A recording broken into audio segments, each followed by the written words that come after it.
পুরো পারফেক্ট মেজারমেন্টের সাথে রসে ভরপুর একদম নরম সফট রসগোল্লা বানিয়ে রেডি করব।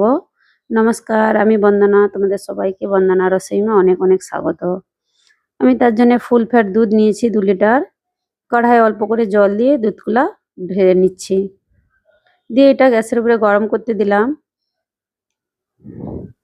আমি দুধটা ছানা কাটানোর জন্য ভিনিগার ইউজ করছি, তোমরা চাইলে নিম্বুর রস দিয়েও কাটাতে পারো।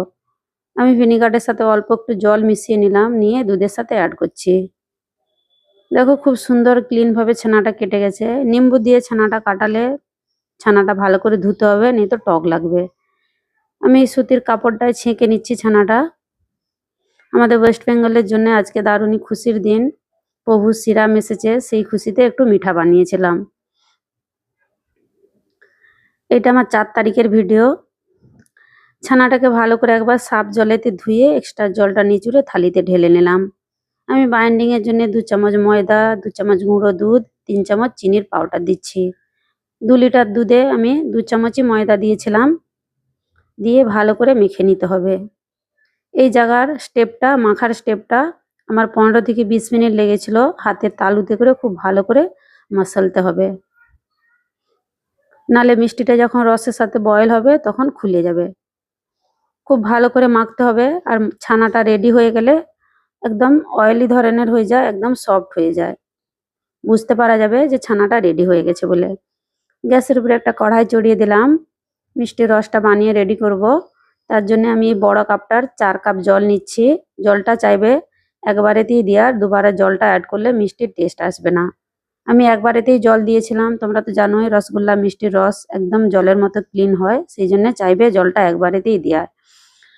আমি আধা কিলো চিনি দিলাম, ফ্লেভারের জন্য একটু গোলাপ জল আর 4টে এলাচকে টুকরো করে দিলাম, দিয়ে একবার চামচ করে মিলিয়ে নিলাম।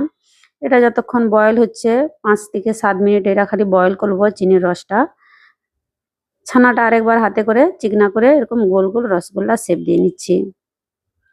এরকম ধরনের শেপ দিয়েছিলাম। খুবই ইজি আর সিম্পল রেসিপি, তোমরা একবার ট্রাই করতে পারো। আমরা আমরা বাঙালি মেয়ে হয়ে যদি না রসগোল্লা মিষ্টি বানাতে না জানি তাহলে হয় বলো?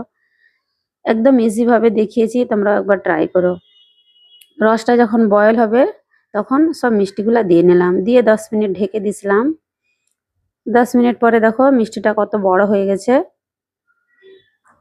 গ্যাসটাকে স্লো করে 10 মিনিট ঢেকে দিছিলাম, দিয়ে হালকা হাতে আমি এগুলাকে ঘুরিয়ে নিচ্ছি। হালকা হাতে ঘুরিয়ে নিতে হবে, এই সময় মিষ্টিগুলা দারুণ নরম আর সফট থাকে, নেই তো ভেঙে যাবে। আমি আর 25 থেকে 30 মিনিট এটাকে গ্যাসটাকে স্লো করে সেদ্ধ করেছিলাম। মিষ্টিগুলা হয়ে গেছে, হয়ে যেতে কালারও চেঞ্জ হয়ে গেছে, মিষ্টির গায়েতে একটু ক্র্যাক ধরনেরও এসে যায়। 25 থেকে 30 মিনিট বয়েল করলেই হয়ে যায়। মিষ্টিগুলা ঠান্ডা হয়ে যাওয়ার পরে অনেকটা ছোট হয়ে গেছিল, খুব সুন্দর হয়েছিল কিন্তু। তোমরা একবার রেসিপিটা ট্রাই করতে পারো। একটা ভেঙে দেখাচ্ছি, দেখো একদম ভিতর অব্দি রস গেল, দারুণ হয়েছিল কিন্তু। দেখো এরকম ধরনের হয়েছিল। তো রেসিপিটা কেমন লাগলো অবশ্যই বলবে, ভালো লাগলে তোমরাও ট্রাই করতে পারো।